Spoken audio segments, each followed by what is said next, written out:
And we're recording. Welcome back, Andrew. Oh, he's doing a dance move. YouTube, you're getting something special today. I love it. Welcome back, Andrew. I'm so excited to have you back here. Hello. For everyone who has been living under a rock for the Life Coach Baker podcast, who are you? What do you do? And what have you been up to since you've been on the podcast not too long ago? Yeah. So I am Andrew Coopman. I use he, him, they, them pronouns. I am a Seattle-based director, choreographer, teaching artist, art activist who is currently in grad school getting his MFA in directing at the University of Washington. What does Andrew do? That's a great question. They like to figure things out on the fly, make everything work, and be an eternal optimist, realist, and problem solver. I couldn't agree more. Just from the little bit of knowing you, I couldn't agree more. Since the last podcast, I have shared my love of Frozen 2 with many a person. I'm so glad. Which, if you have not listened to the first podcast, please do yourself a favor and go. I think it's called In Creating the Unknown. It's called Creating the Unknown. It's so good. It's been 2020. I don't even want to say it's been a year. It's just been a 2020. And we are still being cautious. We are being prepared. We are celebrating real change and advocacy that's needed. Yes. We are celebrating an election that went our fucking way. Yeah. For everyone who knows, we're recording this now on November 20th, which this morning they just called Georgia. They did? This morning. Again? Like officially. Wait. Like Biden won Georgia twice? They won, or maybe last night. I thought, because didn't they call it, but then they had to do a recount? Yeah, but they called it officially this morning. Oh my God. Blessed be the fruit. Here we are. I'm so thrilled to hear that. I'm assuming they called it for Biden though, right? Yes. Okay, good. I was like, before I start celebrating. Yes, but then, there's some other things going on in the world. We don't need to go down that road, but we'll stick with the book today. We'll stick with the book. But so I have produced an entire show on Zoom. Recently, very recently. Yeah. And I also am looking to devise a show about social media and relative truth, as well as my thesis project, Rosmer's Home by Henrik Ibsen, sometime in the spring. You're not busy at all. I don't know what you're talking about. No, not at all. I've been twiddling my thumbs and playing Assassin's Creed. Clearly. Playing with your new puppy. Yeah. Oh, yes. That too. I did. Yes, we did get our puppy, little Hugo. This would be a great time if you're doing video editing. Insert picture here. But yeah, Hugo is our little bundle of joy, our little golden retriever therapy dog.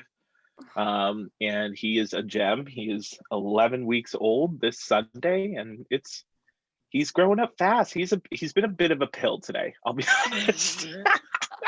How so?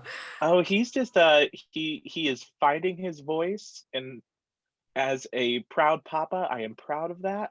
And I'm like, you need to take your voice and use it elsewhere today. Oh no. Is he getting to be a little barky? I don't want to say yippy because he's not a yippy dog. No, he's a little barky, and a little nippy, but he's just trying to figure out his world. He doesn't have hands like babies do. He only has his mouth, and he's finding his voice. I love you. Oh my goodness. And I'm gonna totally plug your social media. If you don't, go follow Andrew. It's AR Coopman, right? Am I getting that right? AR Coopman. For obviously inspiration and for a lot of social justice, like mic drops, but also for puppy, like just for puppy pictures. It's so good. I love the things you post. It makes me so happy. Well, thank you, Marie Forleo, for making that happen. Oh God. It's like I said, it's November 20th. We're going to put some positive energy on the world for that sweet gem of a human being today. And as well as lots of love and lots of light. Lots of love, lots of light. Oh my goodness. But I wanted to have you on the podcast. We talked about this a while ago, and I'm so happy we're finally making it happen, about dare I say, one of our favorite personal development books. Everything is Figureoutable by Marie Forleo. Including how to say the title. That is Figureoutable. There's just so many syllables. But I think it's, first of all, an incredible book. I think we both bonded on that the first episode, and he's got it. Ooh, yes. Vanna. If you're not watching this on YouTube, what are you doing with your life? I swear. Live a better life. Live a better life. That's why you're on this podcast. But we were just talking about this. I would love to start by saying what our own experience was with this book. How did we find it? So on and so forth. So I'm going to toss over the mic to you since you're the guest. I want you to go first. Yeah. So my origin story with this book is about, God, I want to say 2.5 years ago. I think it was 2 years. Actually, we were on our way to Christmas with my family, I believe, or on my way to, we were on our way to Idaho for some reason, either my birthday or Christmas. So I think my birthday, because that was 2 years ago, and I had just gotten this tattoo, which is Stargazer Lily and a compass. I love that. There's a whole story there, and this book was actually recommended to my husband from his therapist, and we downloaded the audiobook. And I was really curious about it. I just, like, the phrase Figureoutable is something I feel like I would say, because I'm like, absolutely, that's a sensical word. And I embrace that verbiage. And the idea of everything is figureoutable, has been like, as an idea, when I was a teenager, I always said, like, if I don't learn something from a situation, it's my own damn fault. If I don't know how to do something, I'll make it work. As being in the arts, it's the art of telling the story in the way that needs to be told, and that sometimes means making not ideal circumstances work, no matter what. They tell you, hey, we're going to hire you to direct this beautiful show, but you have $5 a shoestring and 4 chairs. You make a beautiful piece of art, because that's what your calling is. Yeah. So this philosophy, though not in these specific words, has always been a part of my life. So on the way, my husband was like, let's just listen to this book on the way. We can listen to a few chapters and then listen to music if we want. We listened to the whole book in one seating. Are you serious? The whole thing. And Marie Forleo, first of all, if you're listening to this podcast, you're amazing. You're incredible. You're a goddess. Shit my pants. I would cry. I would literally immediately burst into tears. I think I am. I'm crying right now. Right now. But I know she says, like, don't listen to the whole book straightforward and do the exercises. But we were so invested in the book and so invested in her words and ideas, and basically we would listen to a chapter, we'd pause it, my husband and I would talk about it. But then at the time, he was just my partner, and we were figuring out some major transitions in our lives. I just started grad school, or just about to start grad school. So it was 2 years ago. And he had just transitioned into a new position. There was a lot happening, and we were figuring out how to create a life that we were both happy with, because we were about to start some real major changes. And so listening to this book was kind of our reset in a way. Of like, great, let's ground and figure this out. And yes, everything is figureoutable. Are we scared about money while Andrew's in grad school? Fuck yes. Yeah. Are we worried that Andrew's going to be in rehearsal full time and Jamie's going to be working full time? Are we going to have time for each other? Yes, we will make time for each other. Yeah. That there is no need for fear. That fear is a good thing. It's not something to debilitate us. That there aren't excuses that can get in our way, that we each have something to bring to the world. So that was the first time we did it, and then the book kind of sat on the shelf for a while until our last podcast, where you and I were talking, and we had I think it was after we had wrapped the episode, and we were just like, we should do a book. Have you read Everything Is Figureoutable? And I was like, I'm sorry. Did you just say everything is figureoutable? I think that's Uh, literally word for word exactly how it happened. so then we immediately made a plan to reread the book and Mhm. talk about it. So the Oh, second time through has been a wonderful reminder in the midst of what this year has been, what 2020 is, that even when the world feels like it's shattering and falling apart and on fire and upside down, I think I called it Alice in Wonderland hell in our last yep. I episode. think that's exactly what you called Um, it. I that everything still, even now, is Mhm. figure outable. Yeah. And that it's not something that we can look externally for. It's something we have to look internally for Mhm. first. We can't actually affect change without being a change agent. I knew you'd drop some good dimes on this episode, but can I help you? Excuse me, I'm giving a excuse me, sir. compliment. Excuse me. Good golly. I knew you were going to drop some amazing words on this episode, but I didn't realize it was going to be within the first 10 minutes. That was good. Oh my goodness. And then, so that was my reintroduction to this book. How about you? I want to hear your origin story with this book. When I did it wish come out? When was it copyrighted? it was like 2018. I think you must have read it like right after it came out. It must have been like pretty soon after it was originally published. I believe so. Let's see, 2019. So yeah. Oh, yeah. That's right. We're almost in 2021. That is the Yeah. wildest thing.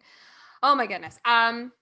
My story with this book was I had my business. So I actually found Marie Forleo about a year and maybe some change, like about a year and 2 or 3-ish months ago, through one of, at the time, my like idols. She had her on her podcast, and I just loved how Marie talked. I loved that it was so conversational, and I was really craving more people in the industry who talked about personal development like you were talking to your best friend. I think in this world, and as I was entering it from a not only an absorber, but from a teacher and coach, I was craving someone who talked like me, someone who was silly and weird and cussed and used their body and didn't just stand on stage and talk about the feelings and the heart center and the like stuff like that. No shots against those people. I think that works for a lot of people. I am so much more conversational. And I loved how Marie talked, and she plugged this book at the end of it. And I was like, okay, I got to read it. Like, there's no question about it. And so I downloaded it on Audible. I downloaded it on Audible. There we go. Thank you for your sponsorship. We can't say your name.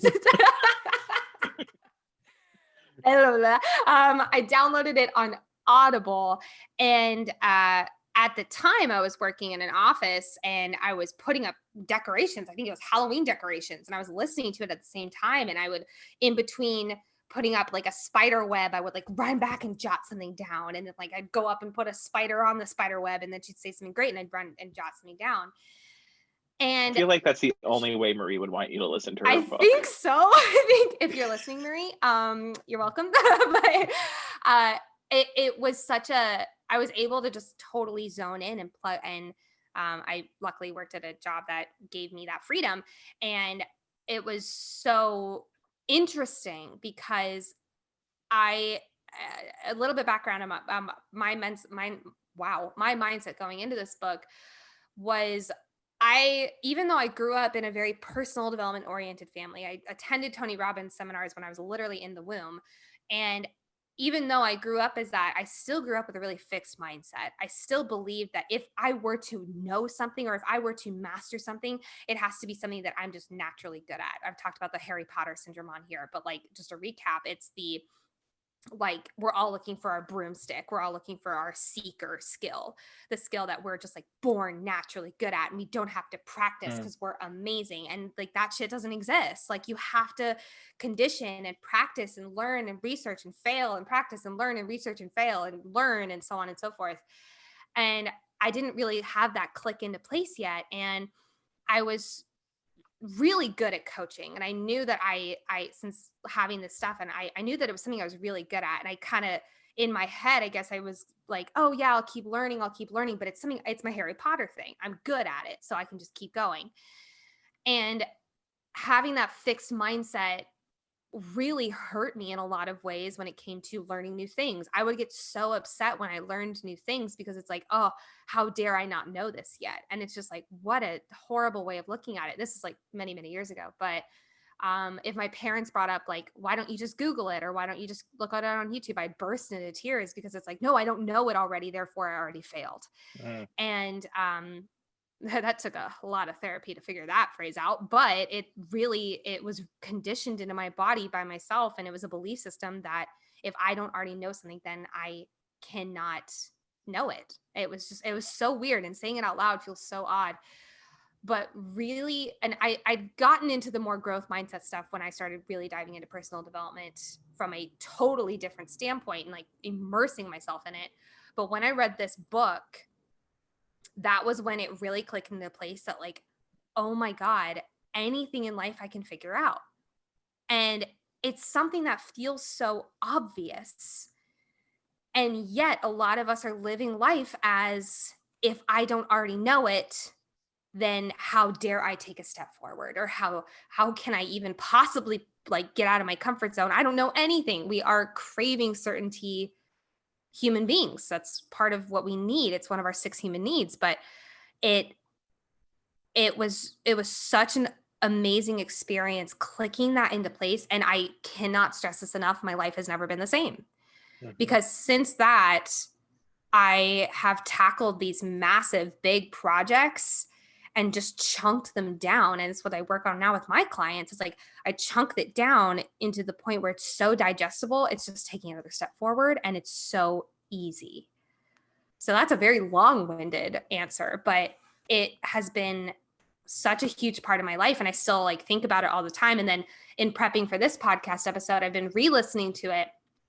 And what's been really standing out to me were the stories that she talked about. Like because a lot of the book is like, it's like most motivational and personal. I don't want to say motivational because it's more personal development. But like most personal development books, it's like idea, story, implement, action. Idea, story, implement, action.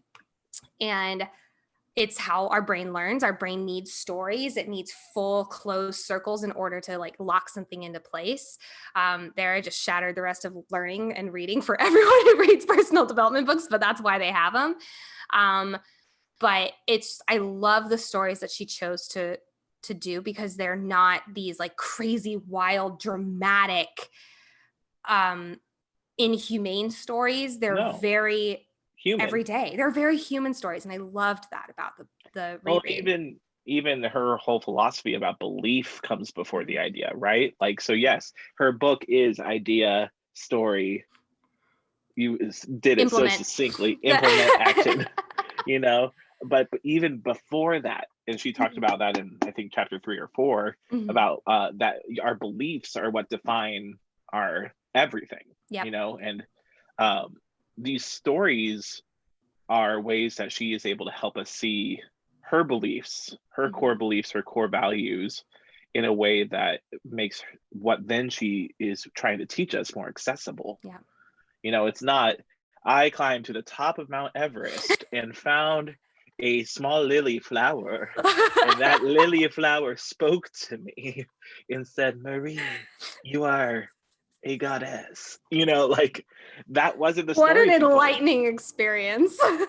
I mean, I'm telling her story, but she emailed me that off air. Wow, I didn't realize you guys were buds. So close. But no, those stories, it's not the amazing hero stories. It's the stories of, getting in an argument with her husband because her husband has recommended juicing and vitamins, and she like swore it off and said, fuck that shit, give me my macaroni and cheese and french fries. I don't have time or money. And then it took someone else to say it. That story is so human. It's so human. I love because at the very, very beginning, she paints this beautiful picture of how this phrase came to life, of the little Tropicana orange radio. Radio of it was her Mom. mother's, and her mom just drilled this phrase, like everything is figureoutable, into her brain, and to the day when the Tropicana Orange radio broke and she was like tinkering with it and figuring it out. And I love how she always does like a little aside. She's like, remember, this was like 1970. Google didn't exist. YouTube didn't exist. Like, we had to open the yellow pages and like read the tiny print and call someone. And I just loved that her mom, I love that she grew up in such an environment of like, you just figure it out. And I have to say, just from a women empowerment standpoint, I love that it was her mom who taught her that. Yes. That was so cool. Like, I just, that makes me so jazzed and happy. I loved it. I love that it was from her mom. And what an interesting commentary on like the world we live in today, right? Truly. Marie's mom figured it the fuck out. Yeah. Without any help. And here we are, literally the world is at our fingertips or in our pockets 24/7 all the time. Yeah. And yet there are moments where I know people, and I myself included, have said like, well, I can't do that. I can't figure that out. Yeah. Like, or you Google that shit, or you look it up on YouTube or Vimeo, or make a little TikTok dance and ask for help. Here we are, 2020, folks. But like, no, it's so true. And I think we forget that I had the guy who's pretty much my brother. I think that's why you also like talking to me, is because I also am very conversational and curse like a sailor. And that's why we get along so well. And I feel like we were friends in another life. Like, who knows? But for sure, I feel like we were buds. I love one of the guy who's pretty much like my brother. He was on the podcast not too long ago, and he was talking about how so many people will get caught up in the, well, like, I don't know that step. And he literally like screamed into the mic. He was like, Google it. Like, we literally, anything you want to learn. Starting my business, I Googled. I had no idea how to build a website. I didn't know what Wix was. I don't know. And now I've built 3 websites, like, because I Googled things. I didn't pay people to do it for me. I could have, that would have been fine. I don't think that delegating that is I think that like, I think, let me bring back my thoughts. There's ways of celebrating other people's skills and talents and supporting fellow artists and developers. However, the fact that we can't or are unable to support fellow artists and supporters and content makers doesn't mean we are paralyzed in doing the same thing. Exactly. Oh, beautifully said. Like, if I was wanting to create a website and I knew that I didn't have the money to hire a developer for $500, like, then I would figure it out on my own. There's no option to stay still. Like, if I knew that that was going to bring me to the next level, it was not a question of if, it's not a question of no, it's a question of how. Yeah, no excuses. No excuses. And that's one of the chapters, and it happens to be my personal favorite. Can you tell? It's also mine. I could have put my money on that. Like, I think I said that before we started recording. I'm like, if I'm willing to bet on one chapter, you did. That is Nicole in a nutshell. Zing! I love that she, like, I think sometimes people can be so afraid hearing that. They can be so scared hearing like, oh my God, no excuses. Like, but what will I blame my unhappiness on? And it's just like, first of all, remember you're human. At the baseline, our 2 million year old brain will always find the negative to look at. Like, that is just a baseline fact. But you have that second thought. I had Dewan Johnson on the podcast. He always said, your first thought you are not responsible for, but your second thought you are. And that first thought's going to be your 2 million year old brain talking, but your second thought can figure it out. Yes. Your second thought can go on to Google. Yeah. Ugh. It's remembering that we have the opportunity to shift that mindset away from excuses to like producing and doing, you know. I love the quote, there are 2 kinds of people in the world, those with reasons and those with results. Oh, that's such a good one. And so it's this whole thing of like, yeah, we can sit and say, like you said, the first thought is not our own. And we can sit in that thought all the time, and that we can just latch on to that Yep. reason for dear life. Be like, nope, can't figure it out, can't do Mhm. it. I don't have the money. I don't have the time. It's a pandemic. It is, I'm in grad school. I don't Yep. have the connections. Mhm. The snow is falling. The wind is blowing west. Who knows your reason, I don't have the right? right clothes. I've heard that one recently, and I was like, what? Yeah. I'm not smart enough. Yep. I'm not good Yep. enough. Oh. We can Mhm. latch onto those things and hold it, but that's just a reason. And I would rather hold on to the result. And Yep. which kind of goes in, I forget where in the book it was. It was this quote that it's so funny. My mentor, Valerie Curtis Newton at UW, she says this all the time, and I'm pretty sure she got it from somewhere, and I'm pretty sure Marie got the same quote from somewhere, but everyone has said this quote in my life, and it's now become one of my mantras. It's the I never lose, I either win or I learn. Oh. Oh my God, that's so good. And it's It's what so good. and that's why, like, excuses are just reasons to hold on to loss. Yeah. Yeah. They're It's just the unnecessary permission we apparently need to be like, nope, I lost, boo-hoo, sad me. mhm. Yeah, Marie said it, And I then we win or I seek learn, but I never lose.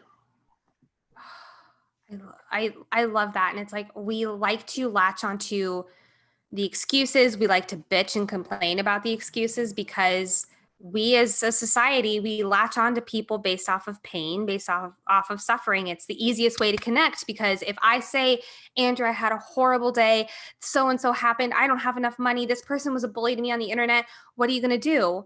You're going to console me. You're probably not going to bitch slap me across the virtual face and say like, bitch, get up. Like I mean, I Well, don't know, you could, but like, but like, it's the consolement. It's that need to feel special. It's that need to feel connection to someone, which is why we latch onto these negative things, but it is it is doing detrimental things for our own progress. and that's not inherently wrong either. Like Marie Mm. and Brene both talk about having, Brene calls it her square squad. Marie calls it her, oh God, what does she call it? Her archive of thoughts. I Where she forgot says, about this one. keep the things that you need to return to when you are feeling, I think it was in the fear chapter. I Keep think a you're right. It's running now coming back. archive of like things people have said about you or to you, a text message, an article, a review, a comment on a post. Mm-hmm. Have those things somewhere where you can return to them, get the affirmation you need, and then get the fuck out and do something about it. Yeah. Oh, I love that. So I don't think there's anything inherently wrong with needing someone. And she even talked about like reach out to those people, reach out Mm-hmm. to your figureoutable people. Maybe Mm-hmm. that's the word she used.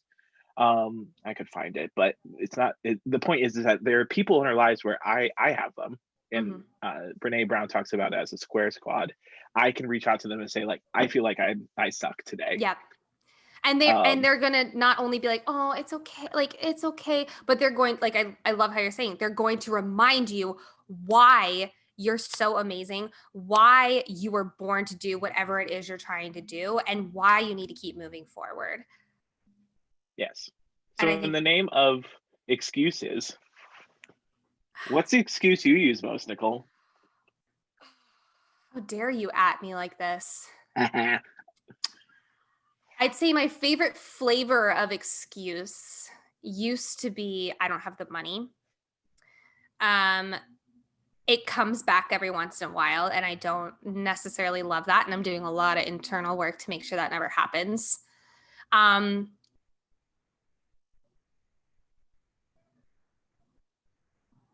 but that's really the only one I use because I've beaten out time. Like I don't have the time and I don't have the resources. So I will say money is probably my biggest one, which is unfortunate to say out loud. And we're It's working hard. on it. It's really Yeah, hard. How about you? money What's your sucks. money does suck? I would say money is one that I use. Hmm. I think my biggest crutch as an excuse is I don't have the energy or the time. Mm. Um, I mean that happened before a pandemic. I would say, Yeah. in that I think we're harkening back to before. what is 2020 it happened, before times. because right now 2020 is the excuse that is totally permissible 95% of the time right now. Because this is not a time to drive fast, it's a time to slow down, is what I think you said to me earlier. I think literally I want to touch on that because that's really important. Like what I was saying to Andrew on our first call of the day, because we've been lucky enough to have two, was I was attending the seminar yesterday, and they were saying how life is the dance of learning when to speed up and when to slow down. And we are living in a world where we go on social media and we feel like we need to speed up, speed up, speed up. Look at all these people achieving all these things. Ooh, I love that. I'm stealing that. I'll give you credit, but that's very good. Thumbs up. But like we live in this society where we feel like we need to move better, faster, stronger, more productive, more productive, more productive. If you're not getting up at 4 a.m. and working out and also journaling and working on your mindset, and you're doing this and this and this, and if you haven't written a book by 12 a.m., what are you doing? Like it is insane the amount of pressure that we put on ourselves to speed up when we put zero pressure on ourselves, and we instead guilt trip ourselves when we slow down. And that is, I think, one of my number one pet peeves. If I do anything in this life, I want to debunk that slowing down means you're failing, or slowing down that means you're not productive. I think that you can have the most productive time playing. What do you play? Assassin's Creed? Is that what you said?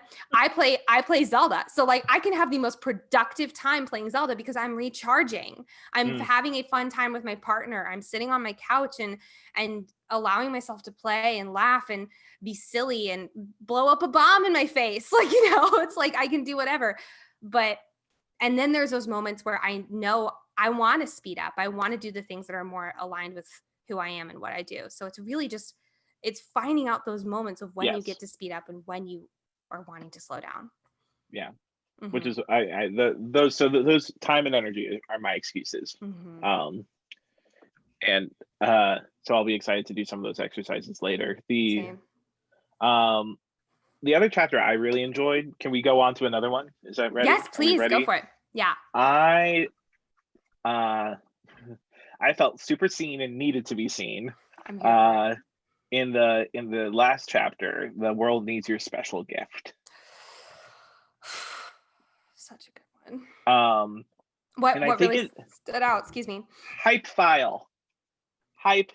That's what I was trying to remember earlier. Oh, the core people. Your hype file. The archive. Oh, okay. And then she said, and it's in this chapter, and she said, for the people, you find trusted souls, the fraud squad. Fraud squad. Yeah. Anyway, so this chapter obviously had a huge impact on me, right? Because I keep quoting it. So I just want the 6 things that she identified to getting, like, unburdening yourself of imposter syndrome or feeling like you have nothing new or worthwhile to contribute to the world. The 6 things she reminds us are share the shame. These are the 6 ways to avoid it. Share the shame, which is where you reach out to your fraud squad. Start a hype file, which is where you keep all the things that people have said so you can remind yourself. Shine your light out, not in, which means looking around, being aware, sharing what you bring to the world. And I think those were the 3. Those 3 things. For me as an artist, and we are, I don't know about you or when you encounter, I think this is such a shitty phrase to tell a young creative. And I feel like we all hear it at some point in either high school or middle school, the phrase, well, there's nothing new that hasn't been said or done under the sun. Imagine if they said that to Lin-Manuel Miranda as he was writing Hamilton. I'm sure someone did. I mean, that's the thing. Sure. I'm sure no one has ever not heard that phrase. And if you haven't heard that phrase, I'm good for you. Keep living your life. You unicorn child. Blissfully unaware of the reality of that phrase, and just skip over this part of the podcast, because that phrase, I think for some people is just like, well, yeah, I guess that's true, but oh well.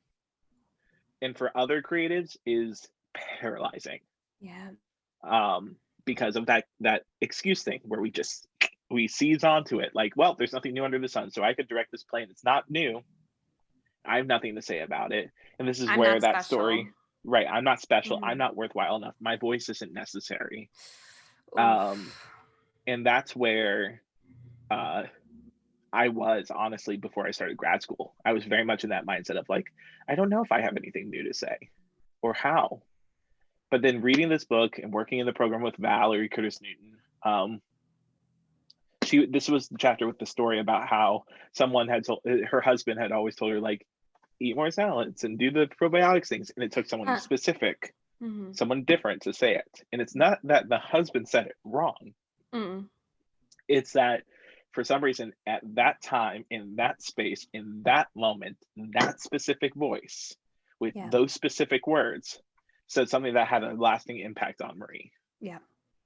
And we all as artists have that opportunity, and that's what I've come to learn about myself as an artist. And this, reading this again, was a great reminder, especially in the midst of the pandemic, where I'm looking ahead in my career and feeling like there's nothing out there. It's a big void in the theater right now. Yeah. We miss being in the room, but we can still figure shit out. Mhm. Everything is figure outable, which means I can produce a show on Zoom and it's going to be something that hasn't been said before because Yeah. I am saying it.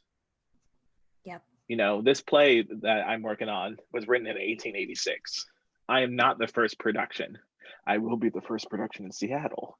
But Oh, yeah, look at that. I know.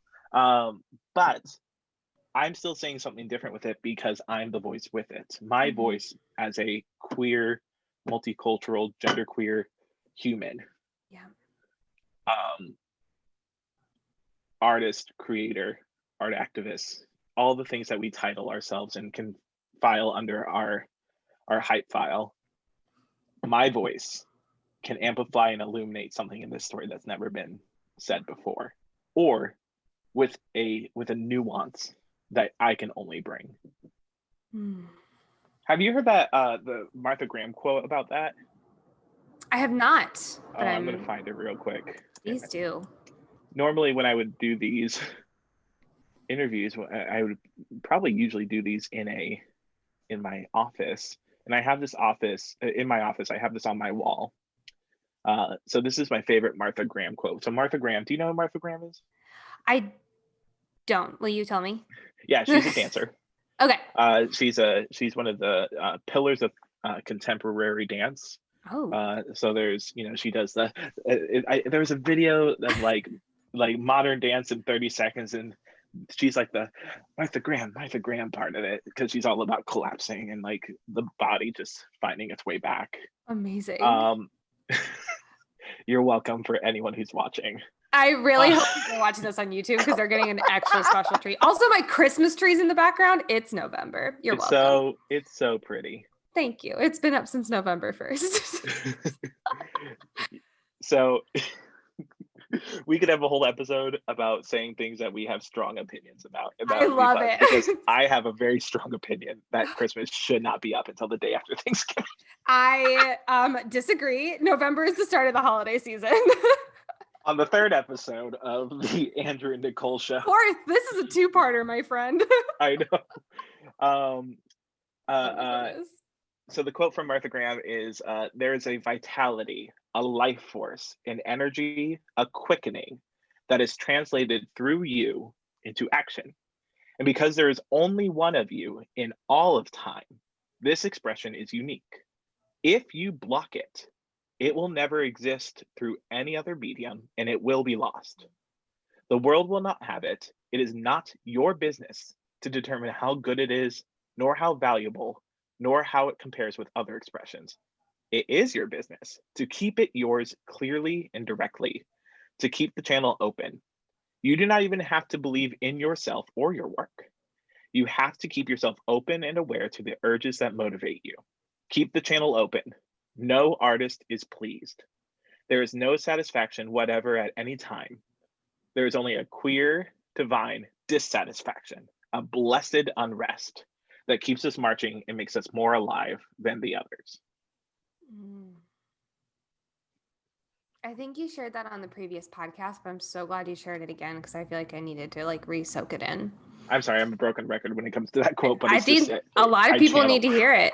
I have a question. The "we are never satisfied" section. How do you like? What is your background with that phrase?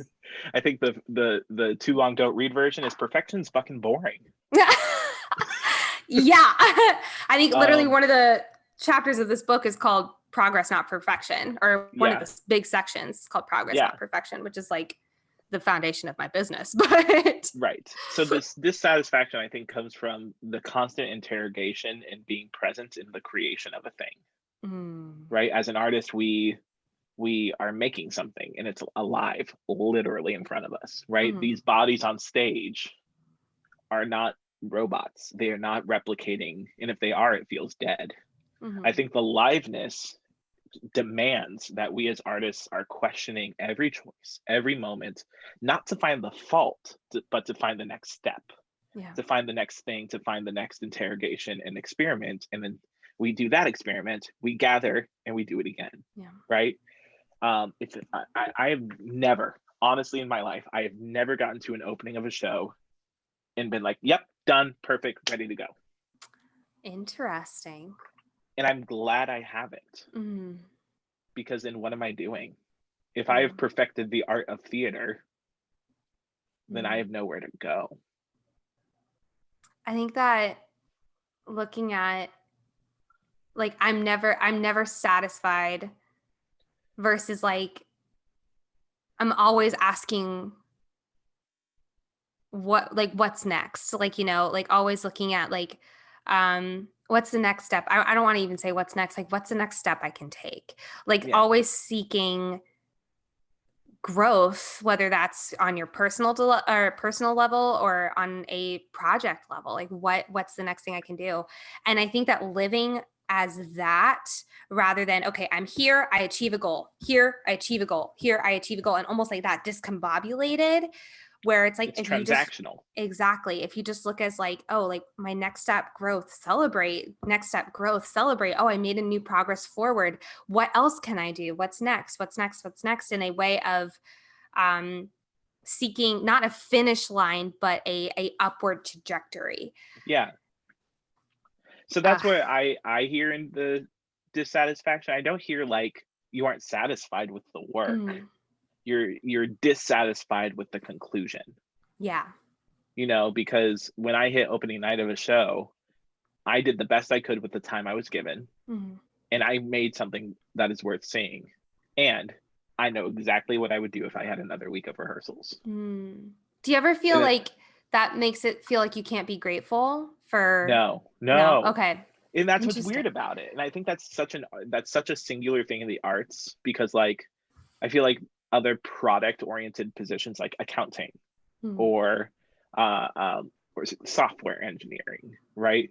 There is kind of a deadline and a point in which you have to have something that works, and it has to work well enough to sell, right? But we as artists, I don't know. I think if I got to the point where I got to the end and thought it was perfect, I don't know if I'm actually seeing the thing then, because humans are complex and constantly changing. So, and I just actually, it's funny, you're actually making me think, which I appreciate. You're making me think. I do that sometimes.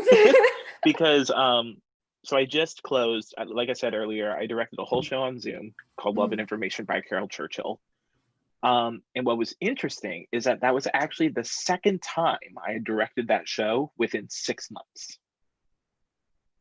Interesting. So I started the first one in April, and then when everything happened with the horrible murders of beautiful Black folk and the Black Lives Matter movement,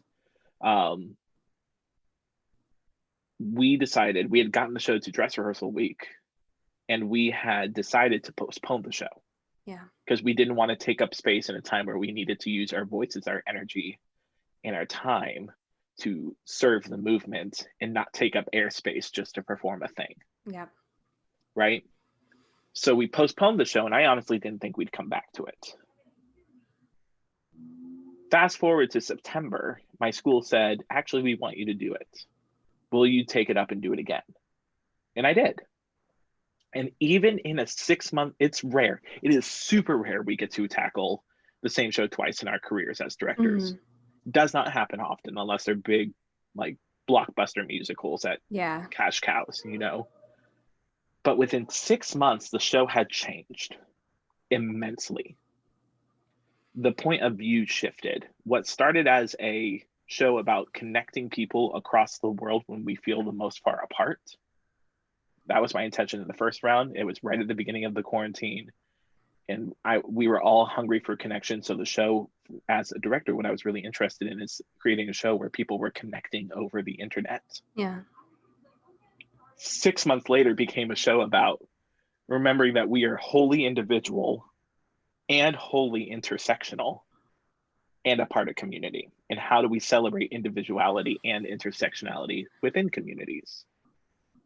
That's two very different productions. Yes, same text, same script, same cast. Fascinating. But Oh my gosh. Carol Churchill's work gave me the flexibility in which to explore this in two different ways. But I think that speaks to that dissatisfaction. We don't get to the end of a project and say, well, that's the most perfect version of that show ever. You are welcome, world. Never needs to be produced again. Yeah. Oh. I feel it is our calling as artists to interrogate the moment, to create art that holds a mirror up to society and asks some really deep, hard questions for some fierce conversations.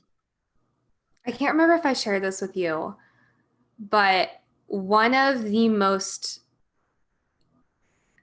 I saw this maybe 5 years ago, and it is still engraved in my brain. Like, I couldn't tell you the name of the show.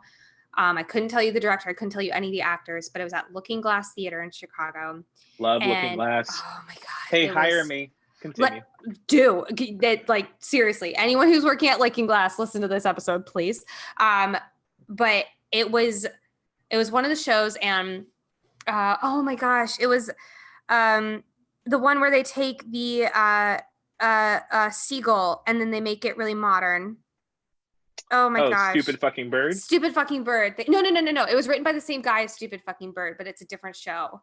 They took Uncle Vanya and made it. Oh, Vanya, Sonia, Masha, and Spike? Yes. I think it might have been called Sonia. Is it called Masha, Sonia? No. That there is a Vanya, Sonia, Masha, and Spike. But anyway. I don't know if it's that one. Anyway. Sorry. Also, I just clapped right into the microphone, so I think everyone's gonna be deaf for a moment. Sorry about that, guys. But the show was in this ending. Episode, we are promoting hearing, like, literally hearing aids. So, like, enjoy. I gave you them. You're welcome. But at the very end of the show, the lights were starting to go down, and they were asking, like, what's the point of living? Why are we here? What is the point? And she literally switched from talking inward. Like, everyone was on stage. Everyone was kind of having their own personal moment. Oh my God, I can like literally see it. I'm getting chills. And then she shifted her focus, and I was in like the box. I was in the back, and I could literally see her eyes shift from being like looking out into like the show world to looking directly at the audience. And she's like, what's the purpose of life? Like, breaking the fourth wall completely. And she was like going around and asking the audience, and she went to this guy, and bless her soul, this looked like a guy, and I'm being very, very stereotypical for a second. He looked like he did not attend theater very often. He was a very old white male, and who looks like someone who, if he were to have been dragged to the theater, he would probably not enjoy it. And I should have bitten my tongue right there. Like, it was literally like slap my hand, because that guy, she asked him like directly, she's like, sir, what do you think the meaning of life is? And he said, to be the heroes. We are our superheroes of our own life and to others. And oh my God, it was incredible. She literally turned to the audience and said, end of play. And the lights went down. And that was it. And it was one of the most impactful theatrical experiences, because the second he said to be the heroes, I felt in the audience, we all went, and we took a breath. And I had a teacher in musical theater school. It was through the acting program, which was really where my heart lied. But it was through the acting school. I took a class, I think it was actually Chekhov. And he said, all theater is everyone breathing together. Mm-hmm. And it was so beautiful. And I took a total side tangent, but to say that those experiences that could have never happened anywhere else, because it's going to be a different audience. It's going to be a different answer every night. But the fact that we were all there and we're able to take a breath together, and I'm still talking about it 5 years later, is one of those moments that I can only call divine intervention. It was incredible. Anyway, back to Everything Is Figureoutable. Well, the thing is that goes kind of to her chapter about the magic is in the belief, right? What the actor in that moment was asking you to do was to articulate a belief. Yep. And then to eventually take action, right? Yep. That's a big part of theater, is to hopefully inspire some sort of conversation or action from the work or stories that we tell. Yes. And so Forleo's, belief into idea into action model means that even in my work and your work, like we're all both of our work is all about starting with a belief, manifesting an idea that hopefully inspires some sort of action. Yep, exactly. And I feel like that's whenever someone comes to me and they're like, I really want to achieve this goal, but I can't because X, Y, and Z reasons, aka excuses. Whenever we start working together, it's really just boiled down to a belief system in their mind that says, if I achieve this, then I'll never be enough. If I fail, I'll disappoint others around me, and then I'll never be loved. And all of our limiting beliefs are rooted, and I'm being very general here, but being very rooted in, I'm not enough. And if I'm not enough, I won't be loved. And that is just so much of how we act. We layer it on in different ways. We call it, I'm scared, I'm fearful, what if, or we call it the what ifs questions, which are my personal favorites. Or we say, I'm not ready yet, which is a whole part of this book, which happens to be one of my personal favorite parts. And one of my least favorite phrases is, I'm not ready yet. But we layer it on in so many different ways, but it stunts that action, like you were saying. It stunts that thought that leads to action, because if we have a belief system that sucks, our thoughts are going to suck, and then our actions are going to suck. It's just how the dominoes fall. Yeah. Well, which goes back to also her chapter about remembering that you have something the world needs. Yeah. I love that. That's also the last chapter. Me too. I think that was definitely on purpose, but it's phenomenal. You mentioned fear. I think fear was a great chapter to revisit. Yes. Especially in this time. It's super I think fear isn't, I don't want to say easy. I think so something interesting in our brain that I've learned through theater work is that excitement and fear actually manifest themselves in the same part of the brain. And so as performers, they talk about, like, one of our teachers, Kathy Madden, I love her. She's kind of one of the goddesses of Alexander technique. Talks about how she hates the phrase stage fright. Interesting. Because she said in her book, she said that she wishes those two words had never been paired, because what your body's doing, that stage fright is not actually fear. It is actually excitation. It is your body being ready to perform and being ready to do exactly what you asked it to do, which is kind of like Marie's question of, does this choice make me feel expansive or confined? I would love to, can we talk about that for a second? Because yes. I think that is such an important thing, especially right now, especially because by the time this airs, we'll be halfway through December. We're looking at what are, like, I think January is like it's the arbitrary, like, I gotta like figure out my next goal. What are my words for this year? What do I want to accomplish? And a lot of the times we can get decision fatigue, because which path do I choose? Do I have a path? Like, why don't I have a path? And we can feel really down on ourselves. And can you break down that framework? Because I think this is really important right now. Like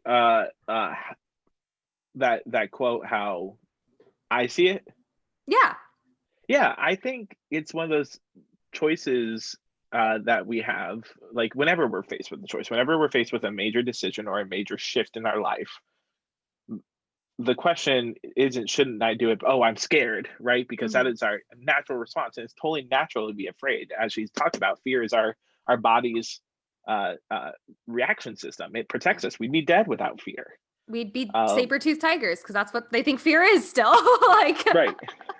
Um, but asking yourself, what is actually the thing I'm feeling mm, when I'm faced with a choice?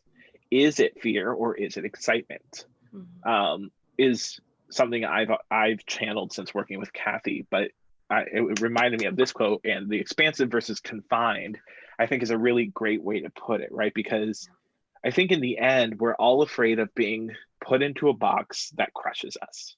Mhm. And I think in the end, that's where we all make our decisions from, right? Even loneliness is a form of being put into a box and crushed. Yep. Um, the fear of not being good enough is like the fear of being put in a box and crushed. All these fears that we naturally are quick to name are all about that confinement feeling, where that expansive feeling of feeling like there's hope and wonder out there, Mhm. there's opportunity, there is growth, and there is future, and there is bigness to a decision.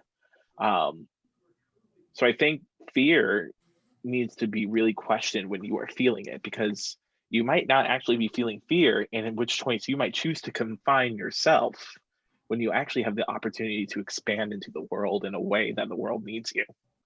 You know, if we choose fear, we put ourselves in that box. Mhm. We hold ourselves back, which is, I mean, Marie's all about calling you out for you holding yourself back, right? One of the millionaires of reasons why I loved her. Like, Like, it's all about I love how, side note, I love how her book is constantly enforcing the idea of sharing what you have to bring to the world out and looking in as to the reason mhm. why. It's a very like push pull, but never feeling like it's taking away from the other. And I love Yeah. that. I I think that having So those that's my interpretation of fear. I- and I think that's so fascinating because a lot of the times there's okay, so I was at a I feel like I say this all the time, but I was at a seminar not too long ago, again virtually because we live in 2020. Um, but the speaker was telling a story about how he worked with a anchor from CNN, and he was also doing an interview with, I think it was Billy Joel. And he was talking to the anchor from CNN, and the anchor from CNN was like, well, like I feel I had an anxiety attack. And he was like, okay, tell me about it. What happened? And she's like, well, my chest concaved, my I think actually Marie might tell this story in the book. I can't remember. But like my chest got tight, my breathing got shallow. I suddenly everything zoned in, and I just knew I was having a panic attack. And then he was talking to Billy Joel, and he said, well, how do you know you're ready to go on stage? Like what's going on in your body? And he's like, well, like, my chest feels like it's like embraced and ready. And, like my breathing starts to like get really like, kind of like up here, and it just gets excited and fast. And, my laser beam vision, it zones in, and I know I'm ready. And he looked at these two transcripts, and they were the same freaking thing, different language on top of it, but same thing, different perspectives. And I love that neuroscientists figured out that it's in the same place, fear and excitement. We just label things, we label feelings, and we anchor it in enough, and we suddenly know, oh, my chest is tightening, that means I'm having an anxiety attack, and down the rabbit hole I go. I know exactly what's going to happen. I am certain exactly Hmm. what's going to happen, versus, oh, like I feel like my breath's starting to get a little faster, like that means I'm excited, like that means I'm ready to go. I feel like my vision zoning in. And it's entirely what we decide to label it. I not too long ago, maybe 3-4 years ago, I had a really big qualm with the word failure. It had locked me in a lot of times, it paralyzed me a lot of times. And it was one of those words that, like, if someone said it to me, I shut down. And I was like, this word controls me way more than I, a human who has a mouth and the ability to speak, control it. Mm. And so I did a lot of work to reframe that word failure. And with enough conditioning and enough repetition, that word now not only is one of my favorite words because it's synonymous now to learning. And it's like, we get to choose. And just because it's deemed, again, if it's fear rather than excitement, just because right now it's fear doesn't mean it never can be excitement. And I think that's so important. And don't get me wrong, it's not overnight. It's not a magic pill, but it is something you can like we both know that. Like, but having that reconditioned into your body and reminding yourself and not feeling guilty and not being like, fuck, I went back a few steps because I thought it was fear for a second. Like, if you really let yourself feel like, okay, nope, I had a moment. Okay, switching it to excitement. Keep going. Well, that's why with my students, so I teach private lessons for acting. You know, we talk about like, how do you know you did well in audition? Ooh. Because there's a lot of fear and there's a lot of they either are very feeling oriented, like, oh, I feel like I did a bad job. It must mean I did a bad job. Or they're very product driven, which is like, I got cast or a callback, that means I must have done well.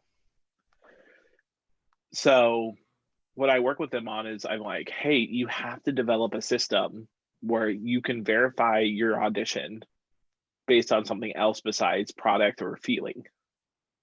Because you're about to be a full-time actor and you're going to get a lot more no's than yeses. And that feeling that you're feeling is not fear, it's excitement. It's your body doing exactly what you asked it to do. So when your body gets decided, and then outside the audition room, you do the whole like, you know, you're actually shaking out everything your body just prepared itself to do. And so, I tell them, like, we're going to come up with a different way of assessing an audition, because an audition is the only performance you get full control over. So, oh my God, that's so good. Oh, that's so good. Where were you when I was an actress? Yeah, I mean, it's true. I mean, an audition is the only performance you have full control over. You get to choose what you wear, what you say, how you say, and what you do. So my God. I tell them that you have to walk out of an audition, and yes, you're going to have feelings, but before you give weight and opportunity for any of those feelings to take root, you have to ask yourself 3 questions. Did I do the best I could in that moment? Yes. Did you tell the story? Yes. Did you die? No. Great audition. Congratulations. You nailed your audition. You didn't die. I love that. Oh my goodness. Val for that one as well. She's a big proponent of, you didn't die. And I took that and then became part of my checklist. Like, I directed a thing. I walk out of a rehearsal room and I ask myself, did I die? No? Great. I must have done the thing I needed to do. Whenever I'm really scared to do something or like tackle a new goal or like call my shot that's like way out of my comfort zone, I always remind myself, will I burst into flames? Is that really what's going to happen? Am I actually going to burst into flames? And if the answer is no, which is 9,000 times out of 10, you go for it. Because our brain literally views anything that's outside of our comfort zone as quite literally life and death, because it's our 2 million-year-old brain doing exactly what it's supposed to. But that's not the case. And it's just, oh God, I love that. I was going to say, doesn't Marie talk about like writing down what is actual worst case scenario? I think she has a whole chapter on that, which is so good. Is it I think it might be in Fear, in the Fear chapter. I'm looking. For all of you listening, I have the hard copy. I know. I'm apparently not prepared for this conversation. I have the Audible, so I'm just looking at chapter names. Don't put yourself down like that. Yes, coach. Yes, coach. That reminds me of like Gordon Ramsay or a chef show where they're like, yes, chef. Yes, chef. After working in the restaurant industry for 16 years, I can confirm that does happen all the time. Yes, chef. My husband and I say that to each other in the kitchen all the time. Oh, I love that. That's so sweet. When we're cooking together, he's like, what do you need? I'm like, I need you to do this. And he's like, yes, chef. And I'm like, you guys are nice. I love happy relationships. I can't find it right now in the book. I know she talks about writing down what is actual worst case scenario about like, you start this new business and you might end up living with friends or family for a bit of time. You may not have all the money you need, but you have a support system that will support you, and you will hit the ground running to find a way to make it work. It's what you and I were talking about earlier. Like, having that mindset of like, even in the worst case scenario, I will make it work. Yeah. Yep. Which is right now, 2020 feels like worst case scenario, It right? really For a lot of does. fields. Right now it feels like that. And I think there's a trap in sitting at home and being like, well, it's 20, like we keep seeing the hashtag, you know, we talked about it in our first podcast, Yep. I feel like, where we've like, fuck 2020 has been a big thing. And now it's really fuck 2020 because it's been the entirety of 2020. The amount of times I've heard, well, 2020 is just a wash. And it literally, it's like bugs crawling under my skin. I want to rip my skin off. I hate that phrase so much. And I don't use the word hate very often. I hate that phrase because you are literally telling yourself a whole year of your life where you have been given the opportunity to slow down. Maybe you didn't slow down in the quote productive way that society has told you that you wanted to, but I guarantee you that if you even did nothing this year, if you sat down and watched Netflix all year, you now know a little more about immersed yourself in art. You immerse yourself in art. You probably learned something about yourself of when you are alone. Here's how you feel. Here's how you need to cope. What are other ways that you can cope? You have learned a foundation for yourself.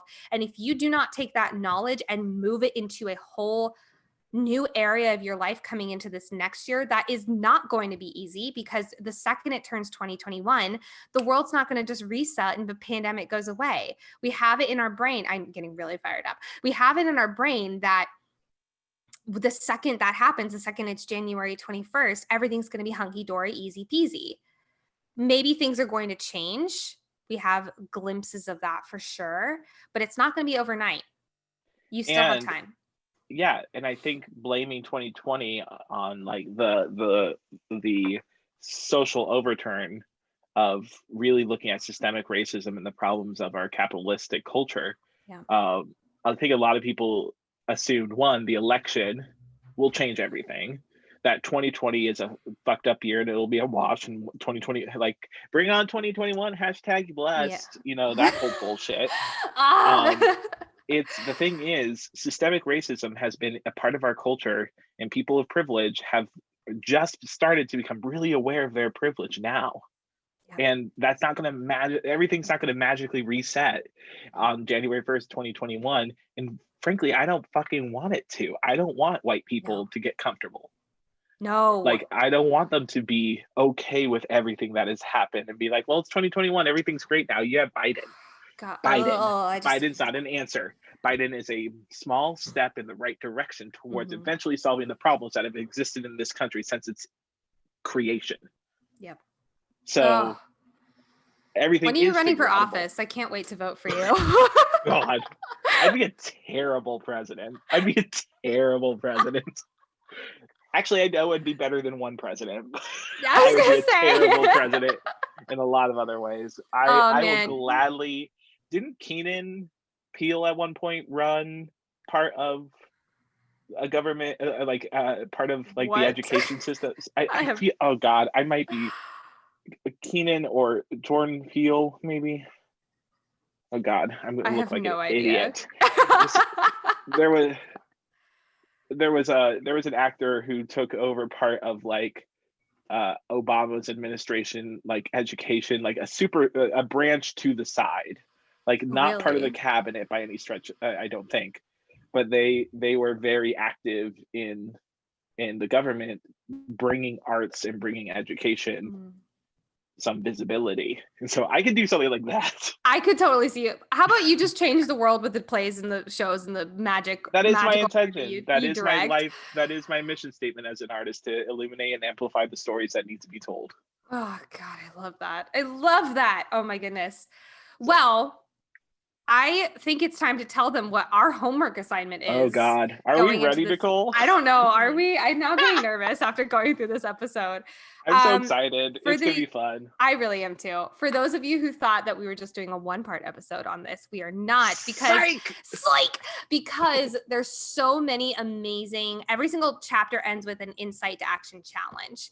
And there's like little exercises, some of them not so little, but there's exercises that you do at the end of each chapter. That's why I know that you said at the very beginning, don't listen to it all in one sitting, which we both definitely did. I'm sorry, Marie. But having, so what we're going to do is we're going to each take, I think we said we're going to do 2, right? We're going to do 2 exercises. Yeah, or just we'll do whatever ones we can. I think our We'll do minimum is 2. our I know minimum is 2. we're both doing all the exercises in the excuses chapter. 100%, which is just for Um, people who to know, it is an exercise in looking at 7 days and logging every single thing you do in a day and how much time it took. So like for for 7 instance, days. for 7 days, which is going to be so hard. But I think it's an amazing challenge. And to be honest, especially right now, as we're going into a whole different season of a season physically, and then also different seasons of life and what it feels like, going into that with a really solid element of how you spend your time is going to be really important. Plus, then you can never use time as an excuse ever again. And to be honest, if I don't have enough money, which is my rotten old excuse that comes up time to time, if that is still my excuse, if I have X, Y, and Z time, I can make money in that time. I can do stuff like that. So I'm going to even link that in my head. And for those listeners who make that excuse too, you're welcome. Yeah. I just gave you an insight to action challenge. Yeah, there's 6 steps, I think. The first one is to identify it, what the excuses are, the goal we're ready to achieve, the 3 excuses. Then we have to literally slash them out.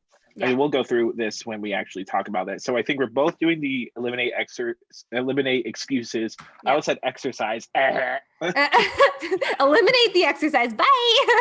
Eliminate excuses 1, and then there's a few others that I think we both talked about. The progress, not perfection, or the fear ones were good. Yes. I think we're going to do as many as we can, and we're going to get back together in 2.5 weeks and talk about what we learned and see what indeed is figureoutable. What did you decide to call it? I love the title. Figuring it out. Figuring it out. So this is Everything Is Figureoutable. Next is Figuring It Out. But I'm really excited because this is a book that I think everyone should read easily. And if we can do these exercises, you can too. So Andrew, before we wrap up today, let's and we get to spend another hour today. I know, I'm so excited. Any time spent with you is just beautiful and just truly the best time. Before we wrap up today, though, I always have a quick 2 segment questions, which is first of all, how did you get in your own way this week? And secondly, what is a goal worth celebrating, small or big? Yeah, I got in my own way this week by being really hard on myself. Talk that out. I was in class and we were talking about something and I already had an answer, but I doubted it.